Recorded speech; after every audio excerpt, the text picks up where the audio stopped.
현 정부 들어 정치 권력의 영향에서 벗어나 부정과 비리에 단호히 대처하는 검찰의 의지는 많은 국민들의 성원과 지지를 받았다.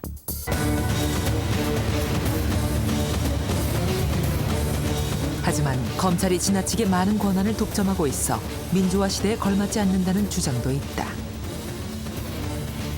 사법개혁추진위원회의 공판중심주의 도입과 검경의 수사권 조정 문제는 이런 배경에서 제기된 것이다.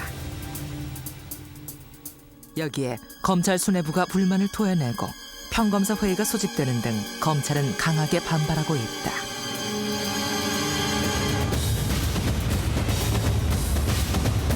앞으로 참 수사하기가 어렵겠구나. 그 발표된 사개추의 문안 자체가 굉장히 충격적이었습니다, 사실은. 이렇게 해서는 도저히 수사가 될 수가 없다. 이거는 수사권을 무력화하는 것이다. 결과적으로는 치안의 부재 상황까지 벌어집니다. 과연 검사의 지위 없이 경찰이 독자적으로 하도록 할 수 있겠느냐. 일선 수사를 담당하는 경찰관의 어떤 자질과 법적 판단이 더 나을지, 아니면은 여러 가지 관문이 통과하고 신분 보장까지 국가에서 시켜주는 그런 검사의 판단이 옳을 건지.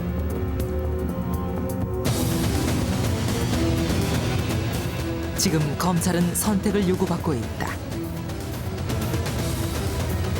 지난 50년간 변화의 무풍지대였던 대한민국 검사제도. 대한민국 검찰은 어디로 갈 것인가?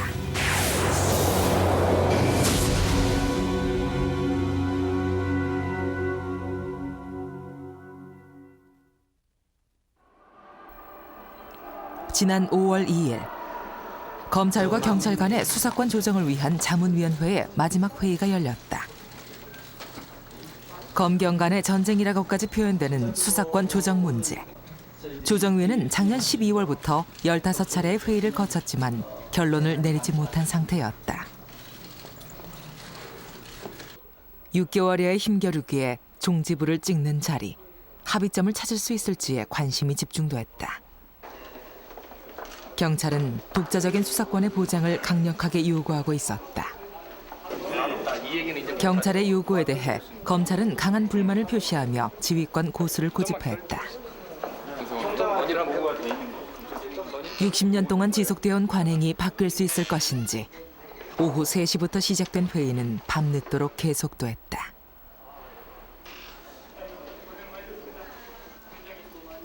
(10시간 30분) 동안 계속된 마라톤 회의는 결국 합의점을 찾지 못한 채 막을 내렸다. 경찰을 수사 주체로 인정하는 것에는 의견 접근을 보았지만 검찰의 지휘권의 범위를 두고 양측의 입장이 팽팽히 맞섰기 때문이다.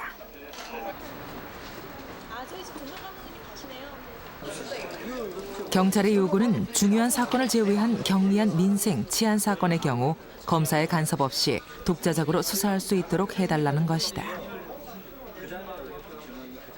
현재 경찰이 담당하고 있는 형사사건은 전체의 97%. 현행법상으로는 경찰이 이 사건들을 수사하기 위해선 반드시 검사의 지휘를 받아야만 한다. 경찰 수사에 대한 검사의 통제는 어느 정도 필요한 것이죠. 그런데 필요한 통제를 벗어나서 무제한적인 지휘와 복종 관계로 규정되어 있는 것은 대단히 비민주적인 것인데요. 경찰과 검사의 관계가 과연 그러한 상명하복, 지휘 복종 이런 관계여야 되느냐 이거죠. 현재 검찰은 경찰의 자율권은 현실을 반영하는 수준에서 어느 정도 보장하겠다는 입장이다. 그러나 경찰의 수사 과정에 문제가 발생할 경우 언제든지 개입할 수 있는 잠재적인 지휘권은 그대로 유지돼야 한다는 것이다.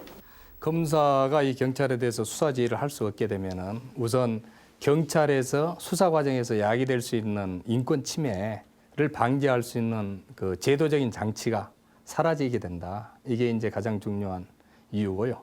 그 잠재적인 수사 지휘권 그 말씀하셨는데 쉽게 비유하자면 저는 검사는 시험장의 시험 감독과 비슷한 존재라고 생각을 하거든요.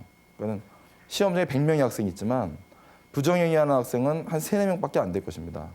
근데 시험 감독은 그 3-4명의 학생을 적발하기 위해서 있는 것이고요.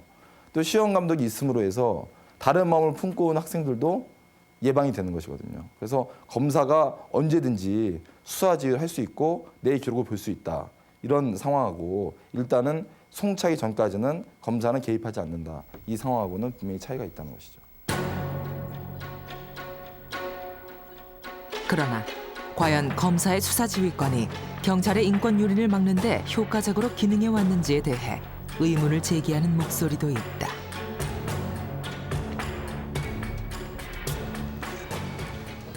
서울 양천경찰서의 박미옥 경위. 강력계 반장인 그는 아동과 성폭력 분야의 베테랑 수사관이다. 여자 형사라는 점 때문에 성폭행의 피해자들이 멀리서 찾아오는 경우도 적지 않다.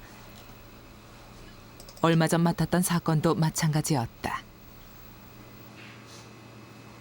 피해자 입장에서 이제 단계적으로 보면요.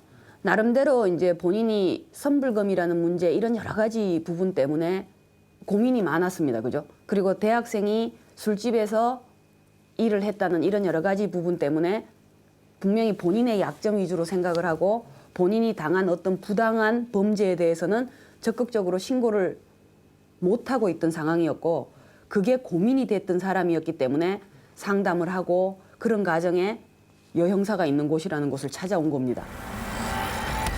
대학생이었던 피해자는 술집에서 일하던 중 자신은 의사인데 빚 1,000만 원을 대신 갚아줄 테니 애인이 되달라며 접근한 가해자의 제안을 받아들인다. 이후 태도가 돌변한 가해자는 그녀를 자신의 집에 감금한 채 구타와 성폭행을 반복했고 피해자는 갈비뼈 3개가 부러지는 중상을 입은 채 10여일 만에 탈출한 사건이었다. 경찰은 담당 검사로부터 피해자를 소환해 수사해도 좋다는 지휘를 받고 여러 차례에 걸쳐 출석을 요구한다. 이미 4차례의 폭력 전과가 있었던 피의자는 여기에 불응했고 경찰은 강제 연행이 필요하다고 판단해 체포영장을 신청한다. 그런데 그 직후 검찰이 사건 이송을 지시한다. 자신의 주소지에서 수사를 받겠다는 피의자 측의 요청을 받아들인 것이다. 경찰은 여러 차례에 걸쳐 이송 사유에 해당하지 않는다며 반발했지만 검찰의 명령을 끝까지 거스를 수는 없었다. 전화 통화만 했습니다. 전화 통화만. 어떻게 얘기를 하던가요? 그죠? 역시 안 되는군요죠. 역시 안 되는군요. 그분이 나름대로 그 지역에서 사회적인 위치가 있으신 분이었거든요. 아주 큰 병원의 전문 의사 선생님이셨기 때문에 그리고 나름대로 그 지역에 오랫동안 대대손손 내려오신 집안이기 때문에 안 좋은 사실 많이 화가 났었죠. 사실은. 제가 수사를 하면서 이제 한 13년 됐는데요. 이렇게 제 스스로 이렇게 가지고 있는 책임성 있는 수사예요. 사실은요. 책임성 있는 수사.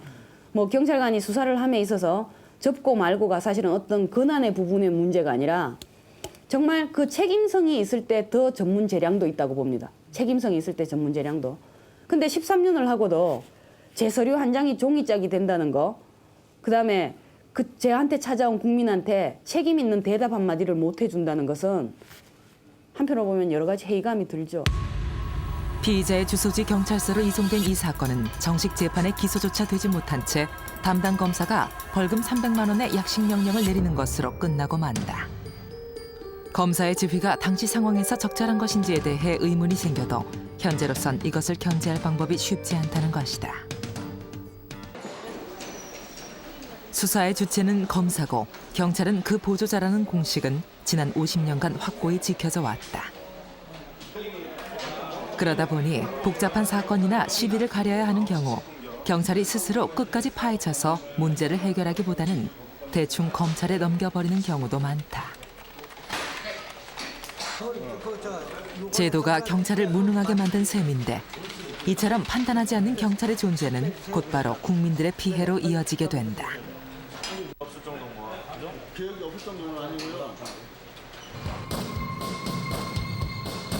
흔히 볼 수 있는 폭행 사건만 하더라도 명백하게 어느 한쪽이 먼저 시비를 걸면서 폭력을 사용했다고 해도 다른 한쪽이 방어하는 과정에서 한 대라도 맞받아쳤다면 경찰은 두 사람 모두를 피의자로 조사한다. 경찰이 판단했을 때에 일방적인 다툼인데 한쪽이 조금의 반항을 한 것이라고 하더라도 경찰의 이야기보다는 가해자 쪽 이야기가 검찰이나 법원에 가서 다시 재고가 되고 이야기가 된단 말이죠. 그렇게 되면은 경찰은 나중에 다가올 자기에 대한 책임 추궁 또는 시비거리 확산 또 수사에 대한 어떤 검찰의 개입 이런 것들을 회피하기 위해서 양자가 주장하는 걸 다 받아들이게 됩니다. 그래서 둘 다 결국 흔히 말하는 상피자로 둘 다 폭력을 행사한 사람으로 다만 한쪽은 좀 더 많이 행사하고 다른 한쪽은 조금 덜 행사한 쪽으로 그렇게 해서 검찰의 의견을 받아서 지휘를 받아서 송치를 하게 되면 큰 문제가 안 생긴다는 거죠.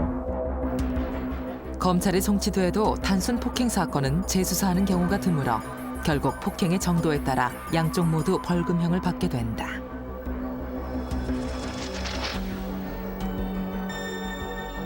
이것은 초동 수사 과정에서 피해자와 가해자를 구별하지 않았기 때문에 생긴 문제로 수사기관이 오히려 피해자를 범법자로 만드는 셈이다.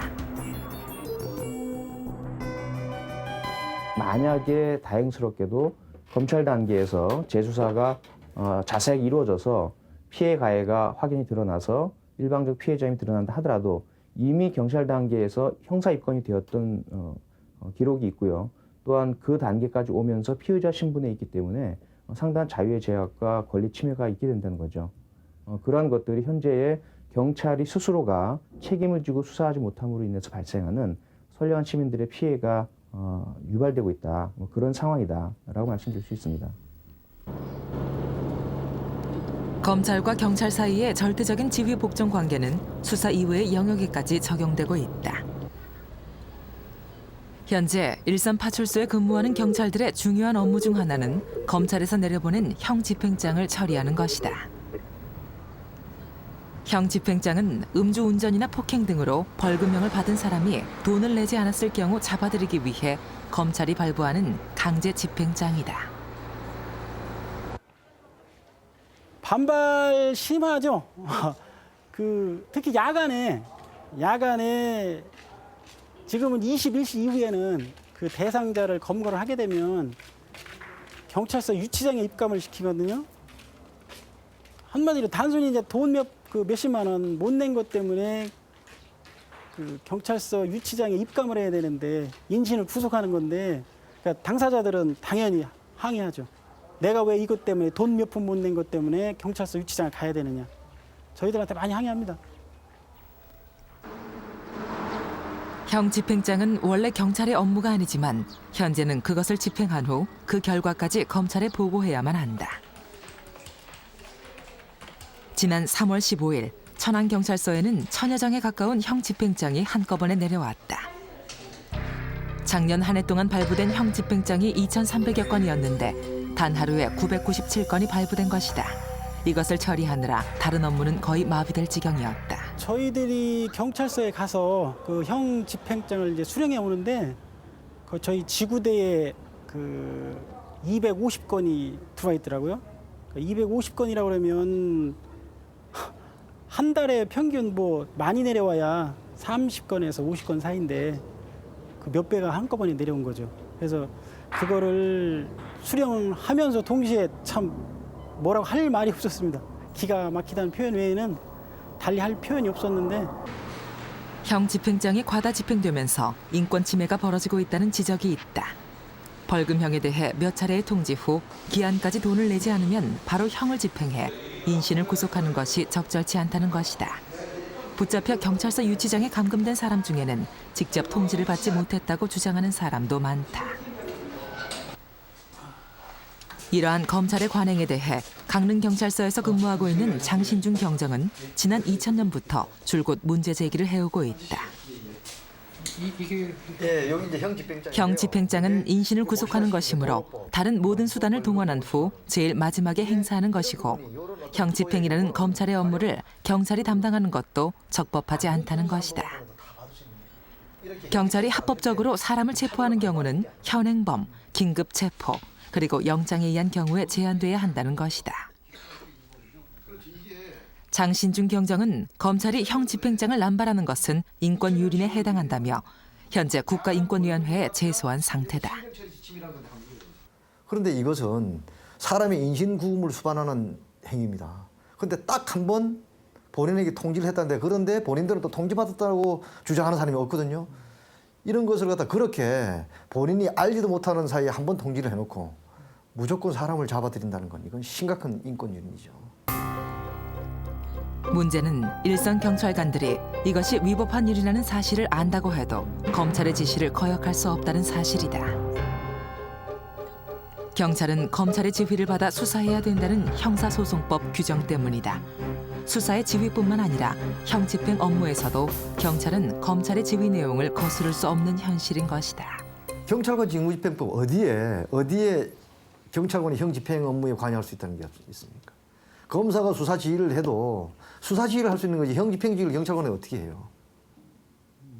이걸 갖다 그냥 형사소송법 196조 지휘권 있다고는 하는 걸로 그걸 사람 막 밀어붙이는 거죠. 없는 일까지도 안 하면 잘못하면 형사처벌 받을 바니까 방법이 없이 하는 거죠. 그래서 196조에 대해서 문제 제기를 하는 거죠.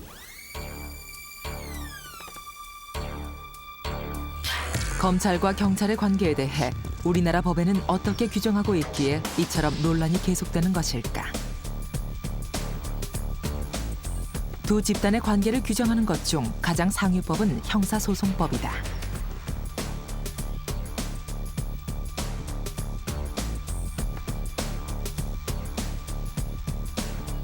수사의 주체를 명시한 195조에는 검사를 유일한 수사의 주체로 못 받고 있다. 검경 간 가장 논란이 첨예한 196조의 경우 경찰은 검사의 지휘를 받아 수사해야 한다고 명시하고 있다.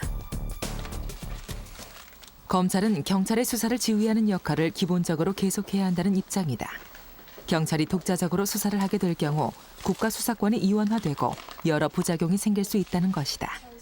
현재 검찰은 수사지휘권을 통해 경찰 수사 과정의 실수나 오류를 상당 부분 수정 보완하고 있다고 주장한다. 경찰관 수사한 경찰관께서 의견은 더 이상 그 도주 차량 범인을 확인하기가 어렵다. 이 상태에서 사건을 기소 중지를 해야 되겠다.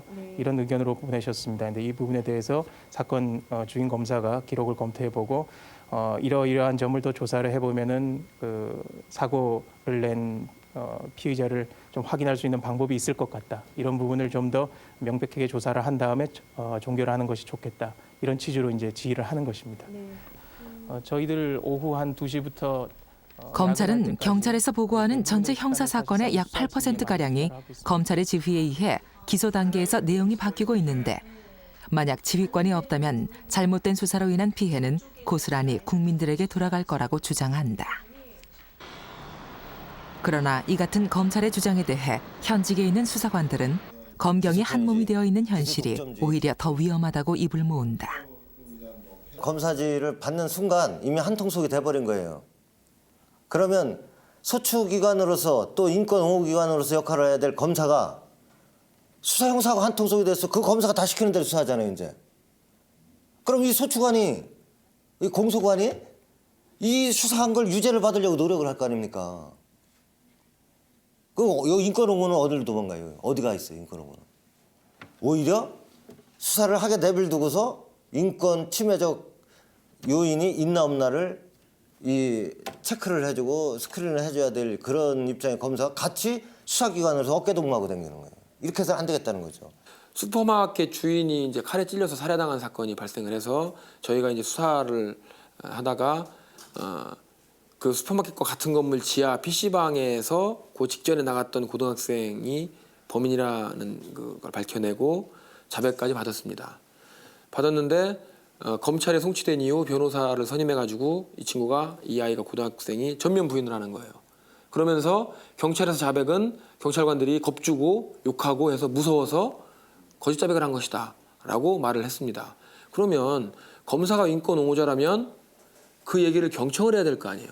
사실인지 확인을 해야 되고. 근데 그런 건 전혀 없이 담당 형사를 불러서 옆자리에 앉혀놓고 다시 조사를 받았습니다.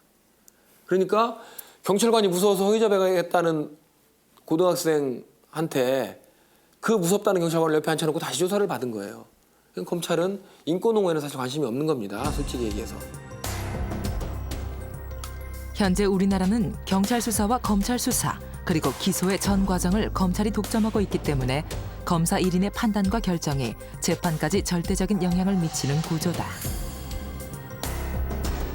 이러한 현실은 초동 수사와 검찰 수사, 재판의 세 단계를 차별화해 억울한 피해자가 생겨나지 않도록 한 민주주의 형벌 제도의 근본 취지와 부합하지 않는 것이다.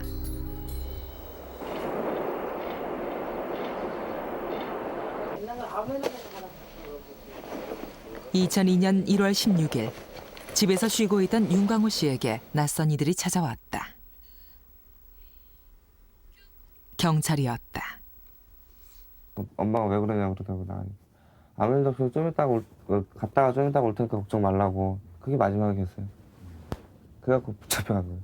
붙잡혀가면서 그때부터 이제 수갑지로 차면서 그 봉고 잔에서부터 맞은 거예요. 맞으면서 가갖고 거기서 또 맞고 이리 하고 저리 하고 그러면서 잠도 안 재우고.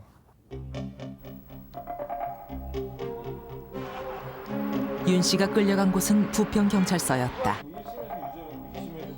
이곳에 도착해서야 윤광호 씨는 자신이 20여일 전 일어난 강도살인 사건의 용의자로 체포된 것을 알았다. 그 사건은 이미 나 있었고 조사로 제가 알기로는 조사도 다 돼 있는 걸 우리를 갖다 집어넣은 거예요. 그때. 문제의 발단은 친구인 장모 씨가 PC방에서 채팅을 하면서 장난삼아 올린 글 때문이었다.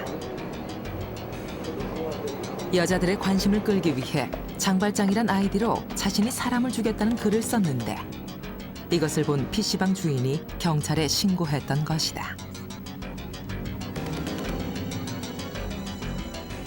경찰에 연행돼 자백을 강요당하던 친구는 다급한 마음에 윤광호의 이름을 댄다.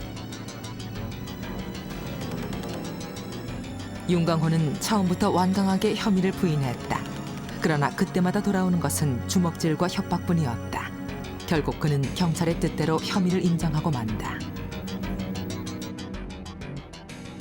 경찰서에서 진술을 하게 만든 거죠. 처음에는 안 했다고 한 5일 동안 그랬어요. 5일 동안 그랬는데 뭐 계속 그러면은 다른 거 이제 사건 연루시켜갖고 이제 뒤로 씌워갖고 그걸로 올려도 자기는 상관없다고. 자기는 일단 보고만 하면 된다고 그러는 거예요. 아무리 내가 말해도 이 사람도 안 밀어주니까. 그렇다고 뭐 속 마음을 보여줄 수는 없잖아요. 암만 얘기해도 안 믿는 거예요. 그건 어쩔 수 없는 거죠. 윤광호가 살인범이란 증거는 그의 자백뿐, 적확한 물증은 아무것도 없었다. 그는 검찰에서 자신의 무죄를 이야기하면 될 거라고 믿었다. 하지만 검사 역시 자신의 지휘 아래 이루어진 경찰의 수사 내용을 그대로 인정하는 조서를 작성했다. 앉자마자 제가 검사님한테 할 얘기가 있다고. 사실은 내가 경찰서에서 조사받는데 전과가 있어갖고 맞아갖고 이거를 누명을 써갖고 내가 허위 자백을 했다고. 거기서는 아무리 얘기해도 안 믿어주니까 검사님 앞에서 얘기하는 거라고. 좀 누명 좀 풀어달라고. 잘 듣다가 맨 마지막에 하는 소리가 죄를 졌으면 반성할 기미는 안 보이고 대로 거짓말을 한다고. 그 죽은 사람 그 사진 다시 보여줘야 되냐고. 그러면서 그걸 보여주는데 진짜로 세상에 믿을 사람 없더라고요. 결국 검찰에서도 경찰 조서와 똑같은 내용으로 조서를 꾸몄고 그는 도장을 찍을 수밖에 없었다. 윤광호 씨의 누명은 재판정에서도 벗겨지지 않는다. 검찰의 조서에 의존해 재판을 하는 형사재판의 특성 때문이었다. 검찰 조서에 대한 아무런 검증 없이 1심 재판부는 윤광호에게 징역 15년형을 선고했다. 업장이 무너지죠. 아니 경찰, 검찰은 몰라도 판사는 그래도 판단하는 사람인데 억울한 거 뻔히 알고 있을 텐데 도와주겠지 했는데 안 도와주니까 참.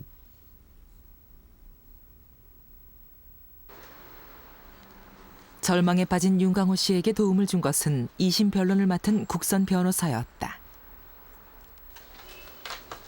검찰의 조서에 문제가 많다고 판단한 그는 무죄 취지에 항소를 했고 2심 재판장은 검찰의 조서 내용 하나하나를 반박했다. 우선 물증이 전혀 없었다. 피의자가 자백한 범행 장소나 범행에 사용한 칼의 존재도 전혀 사실관계에 부합하지 않는 것이었다. 그쪽 저 가운데 쪽으로 들어갔다가 어떻게 찔려 점퍼에 묻었다는 피해자의 피는 김치 국물을 착각한 것이었다. 피고인들이 이제 자기가 근무를 하던 식당에서 요리칼을 들고 가서 이 일을 저질렀다고 자백을 했는데 그 집 주인 말에 그 식당 주인 말에 의하면 칼을 잃어버린 적도 없다 이런 진술이 나왔고 두 번째는 그 칼을 찌르고 나서 화장실에 가서 이제 칼을 닦고 손을 씻었다고 얘기하는데 그랬다면 이제 통상적으로 생각할 수 있는 거는 옷에 피해자의 혈흔이 한 방울이라도 묻어 있었어야 될 텐데 이제 압수한 그 옷을 보면 그 피해자의 혈흔이 한 방울도 묻어 있지 않았다는 점이죠. 윤광호 씨는 2심 재판에서 무죄로 풀려날 수 있었다. 그러나 경찰과 검찰의 무리한 수사와 두 번의 재판을 거치는 동안 그는 177일간의 억울한 옥살이를 해야만 했다. 현 정부에 들어서면서 형사사법제도 전반에 대한 개혁의 움직임이 활발해지고 있다. 1심에서 유죄 판결률이 99.9%에 이르는 현행 구조에 문제가 있다는 것이다. 사법개혁추진위원회는 초동수사 단계와 기소 단계, 그리고 재판까지 검찰에 의해 일방적으로 주도되는 현 제도의 문제점을 공판 중심주의로의 변화를 통해 바로잡겠다는 시도를 하고 있다. 공판 중심주의란 법정에서 기소 측과 피고 측이 동등한 입장에서 논리와 법리를 따져 죄의 유무를 가리자는 것인데 국민 참여와 공개, 견제와 균형의 원리가 그 핵심을 이루고 있다. 일반 시민들이 직접 판결에 참여하는 배심제나 참심제가 그 대표적인 예다. 배심원들로 하여금 유무죄에 대한 판단을 할 수 있도록 법정에서 그 죄가 그 판단이 돼야 됩니다. 그러려면 배심원이 보는 앞에서 구두로 변론이 이루어져야 되고 증거물로 직접 법정에서 제출되어서 배심원들이 봐야 되고요. 그렇게 본다면은 지금까지 서류 중심의 재판은 배심 재판 제도하고는 전혀 맞지 않는 그런 재판 관행입니다. 배심제와 같은 공판 중심주의는 세계적인 추세다. 백인 아내를 살해한 혐의로 세상을 떠들썩하게 했던 오제이 심슨 사건 때도 검사와 변호사의 치열한 공방과 증거 등을 종합해 그를 심판한 것은 배심원들이었다.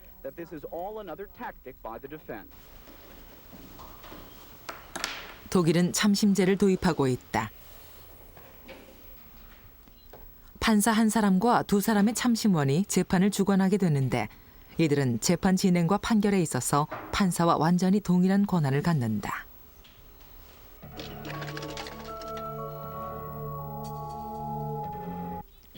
우리와 비슷한 사법 체계를 가진 일본에서도 시민 참여를 통한 사법혁명을 준비 중이다. 2009년 시행을 목표로 새로운 재판 방식인 재판원의 장점을 국민들에게 알려나가고 있다. 일본의 재판원 제도는 미국의 배심제와 독일의 참심제를 결합시킨 일본만의 독특한 제도인데 재판원들은 전문가의 논리가 아닌 상식의 논리에서 사건의 진실에 접근하고 최종적으로 투표로 유무죄를 판단하게 된다. 이들에게는 재판이 더 이상 특정 법조인들만의 전유물이 아니다.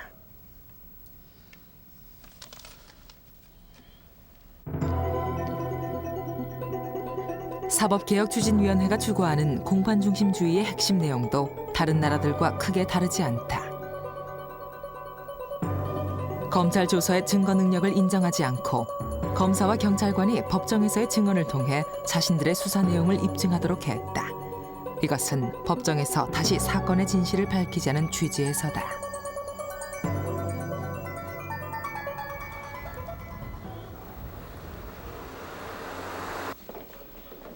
그러나 이 같은 사법개혁위원회의 제안이 발표된 이후 검찰은 강하게 반발하고 나섰다. 공판 중심주의의 큰 흐름에는 동의하지만 현재 사개추위에서 마련한 개정안은 지금보다 더 많은 시간과 비용이 소요된다는 것이다. 또한 검찰이 수사를 할 수 없는 지경에까지 이르게 될 것이란 주장이다. 서울지검 평검사들은 현재 진행 중인 사개추의 형사소송법 개정 절차에 근본적인 절차적 문제를 제기하면서 제대로 된 형사사법개혁이 이루어지도록 전국 평검사회의 개최 등 다각적인 대응 방안을 계속 논의하고 있습니다. 현재 검찰은 자신들의 수사력이 약화되면 죄 지은 범죄인들이 법망을 빠져나가는 일이 빈발하게 될 것이라고 우려하고 있다. 수사 결과가 전혀 법정에 나오지 않으면은 모든 사람이 수사 과정을 경시하게 됩니다. 재판에서 뒤집으면 된다고 생각하기 때문에 그럼 수사 과정의 신뢰가 떨어져서 이 수사 결과는 결과적으로 비용만 소비될 뿐이지 전혀 의미를 갖지 못하게 되고 모든 사람은 심리적으로 법정 가서 부인하면 된다. 물론 피고인과 피의자의 방어권 또 인권은 충분히 또 보장이 돼야 됩니다. 그렇지만은 그것 때문에 국민들이 가지고 있는 그 범죄로부터 안전하게 살아가야 하는 또 권리가 있거든요. 그런 권리부가 침해가 된다든가 또 우리가 국가적으로 추진해야 될 부정부패 부분이 제대로 안 된다고 한다면은 그건 큰 문제라고 할 것입니다.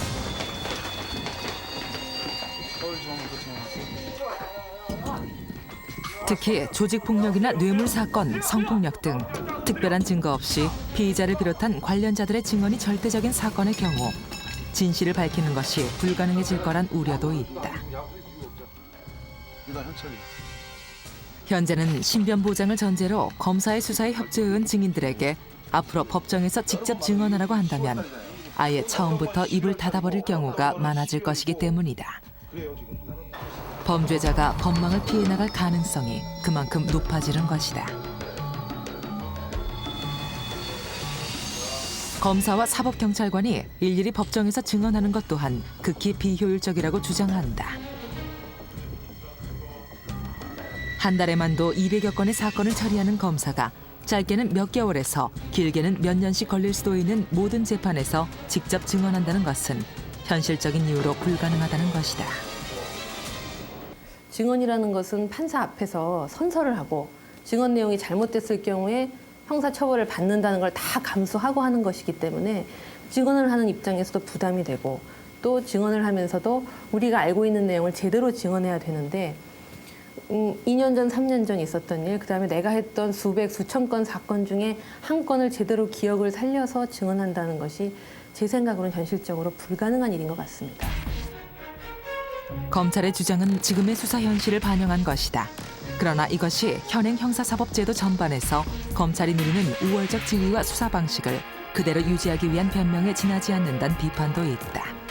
수사권, 영장 청구권, 기소권을 독점하고 있는 현재의 검찰 권력을 훼손시키지 않겠다는 의도라는 것이다.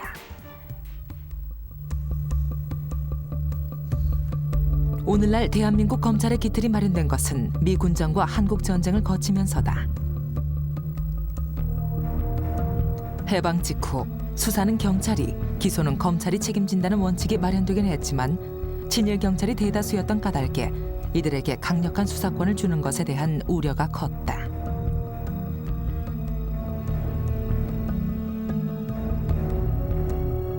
결국 1954년 형사소송법을 만들면서 좀 더 신뢰할 수 있는 검찰이 당분간은 수사권과 기소권을 함께 가지도록 규정하게 된다. 독립투사를 잡던 경찰을 다시 대한민국 경찰로 채용해야 되는 상황에서 그 경찰에게 수사권을 부여하기가 매우 곤란했다. 국민 정서상으로도 그러하고 또 법적으로 여러 가지 문제가 있었겠죠. 그래서 당시의 입법자는 친일 경찰을 중심으로 경찰력을 구성할 수밖에 없는 그런 조건을 고려하면서 법률가인 검사를 통해서 그 경찰을 지휘, 감독, 통제하도록 그런 만드는 구상을 가지고 있었고 그것이 1954년 형사소송법 제정으로 이어졌다라고 봅니다. 군사정권 시절 검찰은 정권의 충성을 맹세하는 대가로 더욱 막대한 권력을 제공받게 된다. 영장 청구권을 독점하게 된 것은 물론이고 검사의 기소 독점에 대해 이의를 제기할 수 있는 재정 신청의 가능성을 사실상 거의 차단했다. 당시 유신 체제는 직권남용죄 등 3가지 범죄 외에는 그 외의 모든 범죄에 대해서는 검사가 불기소 처분했다 하더라도 전혀 시민이 그 호소할 수 없도록 보장을 해준 것이죠. 그래서 검찰의 경우는 당시 현재도 그렇습니다. 이 체제가 그대로 가고 있는데요. 재정 신청 범위를 딱 3가지 범죄로만 딱 함으로써 3가지 범죄 외의 모든 범죄에 대해서는 검사가 불기소 처분을 내린다 하더라도 그 불기소 처분이 부당하다 하더라도 시민으로서는 도저히 어쩔 수 없게 돼버린 거죠. 그러니까 매우 강한 권력을 줬다고 할 수 있습니다. 당시 30세의 젊은 검사였던 이건계가 서울시경국장에 임명된 것도 이때의 일이다. 법무부 소속 직원은 검사 외에는 누구도 수사할 수 없도록 하는 규정이 마련됐고 교정국장 등 검찰 업무와 관련 없는 보직의 상당 부분이 검사의 몫이 됐다. 20, 30대의 새파란 검사들이 영감님 소리를 들으며 50대의 경찰서장에게 반말하고 호통을 치기 시작한 것도 이때부터다. 경찰 조직으로 봐서는 그야말로 모욕일 수밖에 없거든요. 전혀 별개의 어떻게 보면 다른 조직인데 평생 동안 경찰로 근무하고 업적을 쌓아온 사람들이 수두룩하게 많은 그러한 상태에서도 전혀 경찰 경험이 없는 검찰이라는 전혀 다른 별개 조직에 있는 아주 새파란 젊은 나이의 검사를 서울경찰청장, 그 당시 국장이죠. 국장으로 앉혔다는 겁니다. 뭐 이러한 변화가 있어도 전혀 아무런 말도 하지 못했던 것이 당시의 경찰의 상황이었고 사회 분위기였다는 겁니다. 내가 취급했던 사건에 보내가지고 송치해가 담당했으면 조금 미비점이 있다든지 오라 그러는데 일선 서리는 바쁘니까 조금 늦게 가는 경우 있으면 막 화를 내요. 어떨지는 참 욕하는 검사들이 많습니다. 기분 나쁘죠. 또 어떤 사람 막 사무실에 탁 들어올지게 놓고 해가 돌아가지고 신고식 받는 사람도 있는데 어느 경찰서 누구 말이지 어느 검사한테 욕먹으라 했습니다 하고 과함을 지어야 되고 경에다 해야 되고 그런 경우가 있었어요. 나는 그거 몇 번 했는데. 광주 학살로 정권의 정통성이 부족했던 전두환 정권에게 검찰과 경찰은 독재 정권을 지키는 보루였다. 전두환은 47명의 검사장을 차관급으로 대거 승진시키는 등의 혜택을 통해 검찰을 정치권에 예속시킨다. 전두환 노태우 대통령 시기 검사들이 청와대의 주요 보직과 안기부 등의 핵심 요직을 차지했다. 대통령은 검찰을 정권의 파트너로 활용하고 검찰은 견제받지 않는 강한 권력을 향유하는 구조가 더욱 강화됐다. 그리고 현재 대한민국의 검찰은 기소 독점과 기소 편의, 영장 청구, 수사 지휘권에 이르기까지 전 세계에서 그 유례를 찾아볼 수 없는 초강력한 검찰이 됐다. 검찰의 경찰기관화라는 것인데요. 그것이 결국 우리나라 검찰이 그 가장 중요한 기능인 공소 제기 및 유지 부분은 상당 부분 지금 소홀하고 있는 상황이고요.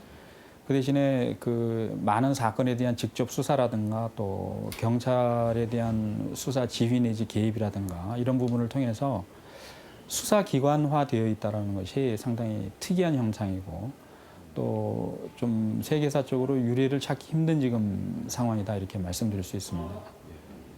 뭐 기소권을 독점하고 있을 뿐만 아니라 기소 편의주의 하에서 기소 불기소 처분을 검찰의 재량으로 판단해서 하고 있습니다. 그 부분이 이 검찰권이 강력하다는 가장 중요한 첫 번째 법적인 근거가 되고요. 또 하나는 이제 조서 중심의 수사와 재판, 특히 그 수사 과정이 조서를 작성하는 데 치중했기 때문에 조서를 어떻게 작성하느냐 여부에 따라서 사건이 왜곡되거나 축소되거나 이럴 수도 있는 그 가능성, 이 부분에 대해서 이제 검찰의 그 영향에 대한 그동안의 그 비판이 있었다 그렇게 볼 수 있습니다.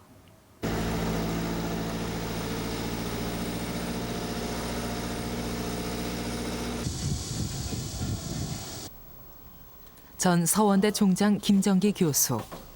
지난 2002년 그는 건설산업법 위반, 배임 등의 혐의로 검찰에 전격 구속됐다.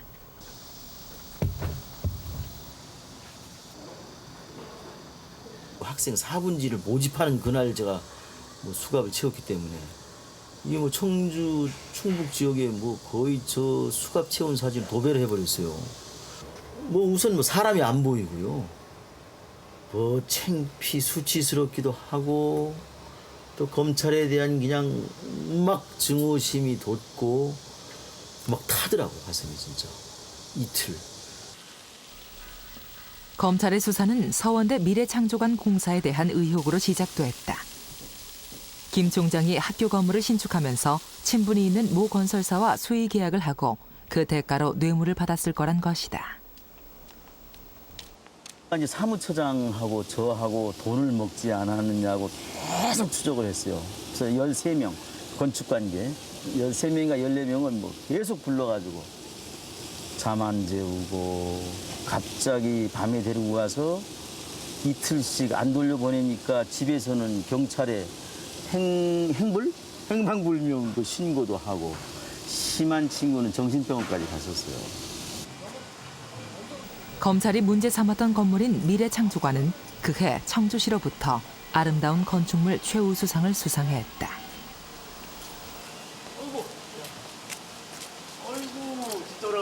이 충청북도 또 청주시 포함해가지고 청주에서 관하는 것 같은데요.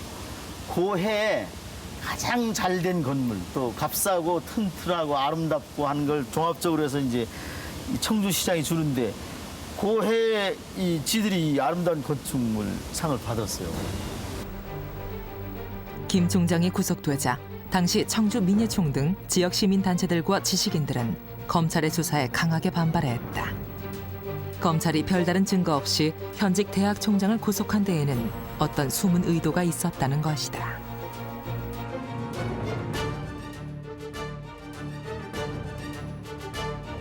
김정희 총장은 지금 35년을 직장 생활을 했는데 여기 청주에 아파트 30평짜리 하나 있습니다. 그거 6천만 원 합니다. 그리고 단체사랑 옆에 자기가 단체를 존경하니까 1,000만 원짜리 집 하나 있습니다. 그래 직사람 재산이 7천만 원입니다. 제일 큰 문제는 그 의도된 수사라는 것이죠. 보통 일반적으로 표적 수사라는 말을 많이 합니다만 검찰청 자체가 어떤 방향을 미리 정해놓고 행하는 수사였다라는 것. 그것이 가장 큰 문제였고. 이들은 검찰 수사가 왜 의도된 것이라고 주장하는 것일까? 2002년 9월 충청리뷰란 한 주간 신문에 검찰 비판 기사가 실린다. 충청지방에서 구속영장을 남발하고 있는 검찰, 그리고 일부 지역 인사들이 친분을 이용 검찰에 줄대기 하려는 경향이 있다는 내용으로 검찰의 문제점을 비판한 기사였다.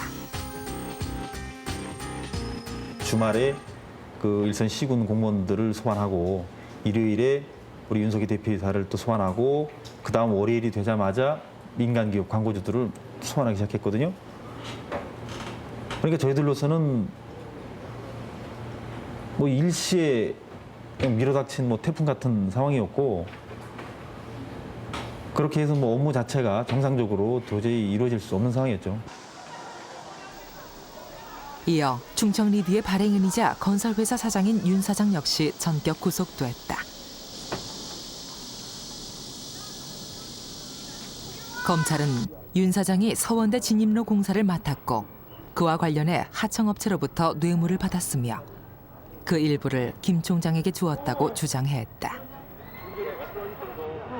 일반적인 관행이라고 하더라고요. 이 건설을 할 때 이런 계약 맺으면 무조건 뭐 발주처에 뭐 그 뭡니까 그 회사에서 돈을 준다고 하더라고요.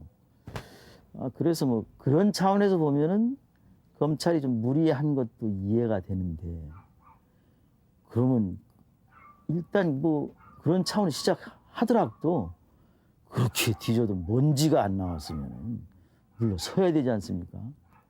검찰 보니까 이 저 불나비 있죠? 촛불에 막 향해 돌진하는 나비떼 같더라고요. 나병이 같더라고요. 참 불쌍하고 연민의 정을 느꼈습니다. 지난 3월 김 전 총장은 3년의 법정 싸움 끝에 대법원에서 최종 무죄를 선고받았다. 하지만 평생을 쌓아왔던 학자로서의 명예는 치유받을 수 없는 생채기를 남겼다. 검찰이 잘못을 저질렀잖아요. 요거에 대한 사죄가 없이 그냥 지나가는 거예요. 저는 지금도 청주 시내 가면 청주 시민들 많은 사람들이 돈 먹은 사람으로 지금도 인식을 하고 있어요. 이건 뭐 영원히 지울 수 없는 낙인처럼 남는데 이렇게 작게 보면은 좋게 크게 보면 우리 대학교에 상처를 입힌 이 범죄 행위, 이 폭력 행위에 대해서 검찰은 왜 자기들이 저질러 놓고 무심하게 그냥 망각한 채, 망각이 아니죠. 그냥 지나가냐 이거예요. 그래서 저는 이건 있을 수가 없는 거죠. 대한민국의 검찰은 자신들의 오류나 잘못을 인정하는 경우가 거의 없다. 수사권과 기소권의 독점, 그리고 그것을 편의대로 사용할 수 있는 검찰의 권력은 지금 민주적인 통제와 감시를 요구받고 있다.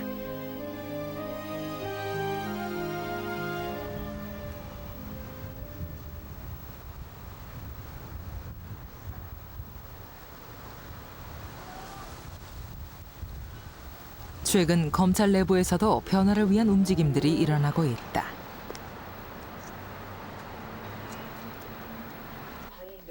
서울 남부지검.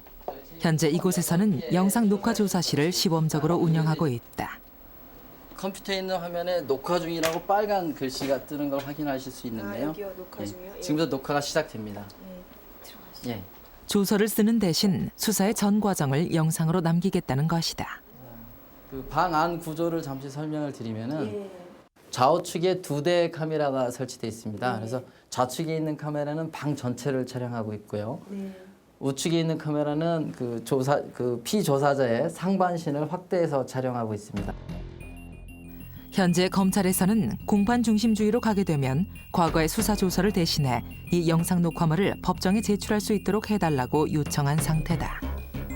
영상 녹화물을 증거로 활용하는 것은 미국, 홍콩 등 여러 나라에서 이미 도입됐고 수사기간을 획기적으로 단축시켜 피의자에게도 이익이 된다는 주장이다. 또 조서 작성 시 검사의 자의적 판단이 개입될 여지도 차단되는 효과가 있다. 기존의 어떤 조사 방식과 관행에 대일대 변형이 되기 때문에 어떤 조사 기법이라든지 신문 기법이라든지 이런 부분이 굉장히 이제 중요해지게 됩니다. 그죠? 그 테크닉 그런 부분이 이제 과거와는 전혀 달라지게 되고 하다못해 그 넥타이라도 하나 새로 매야 됩니다. 과거 그 다른 동작과 태도, 그다음에 몸짓 이런 것들에 대해서 스스로 자기 개발을 하지 않으면 안 되고 그런 과정을 통해서 역시 국민들이 어떤 고품질의 수사 서비스를 받을 수 있을 겁니다. 하지만 영상 녹화물이 법정에서 쓰여지는 것에 대해 우려의 목소리도 있다. 영상 녹화물이 실질적으로 검찰 조서를 대신하면서 공판 중심주의 기본 정신을 훼손시킬 수 있다는 것이다. 수사 과정을 너무 생생하게 보여줄 경우 배심원들에게 피고인에 대한 선입견을 심어줄 수 있고 이렇게 될 경우 재판을 통해 진실을 밝힌다는 공판 중심주의의 취지와 배치될 수 있기 때문이다.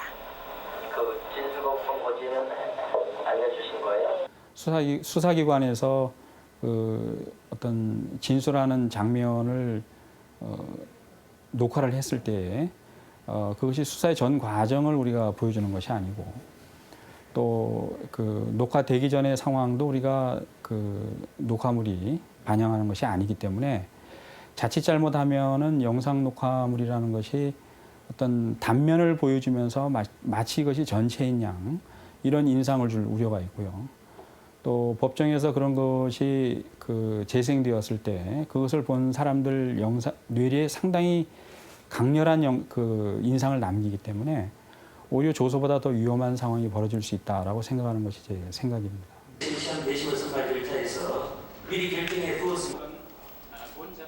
영상 녹화물의 채택 여부는 7월에 있을 사개 추위의 논의를 통해 결론이 나겠지만 공판의 중요한 주체인 검찰이 시대의 흐름에 발맞춰 변화를 이뤄낼 수 있을지는 검찰 스스로에게 주어진 숙제다. 경찰과의 줄다리기를 계속하고 있는 수사권 문제도 민주주의의 가장 기본이 되는 견제와 균형이란 원칙으로 접근한다면 쉽게 해결책을 찾을 수 있다는 것이 전문가들의 목소리다. 당장은 비효율적으로 보일지 몰라도 수사권을 배분하고 검찰은 공판에 치중하는 것이 민주적 원칙에 보다 부합된다는 것이다. 인권 침해를 최소화하기 위해서 세계 어느 나라 법제를 보더라도 검사는 공소기관이고 또 수사 지휘권을 갖고 있는 나라도 있긴 하지만 그러나 그 검경 간의 관계에는 적당한 어떤 그 수사권의 배분을 통해서 양기관이 서로 견제하고 균형할 수 있는 이런 시스템 속에서 운영이 되고 있습니다. 우리가 이 검경 간의 관계를 현재 어떤 수직적이고 지배 종속적인 관계에서 그 상호 수평적이고 협력적인 관계 또 견제와 균형의 관계로 만들기 위해서는 우리가 소송법 196조를 개정할 필요가 있다 이렇게 생각을 합니다. 경찰 역시 독자적인 수사권을 인정받기 위해서는 전제 조건이 있다.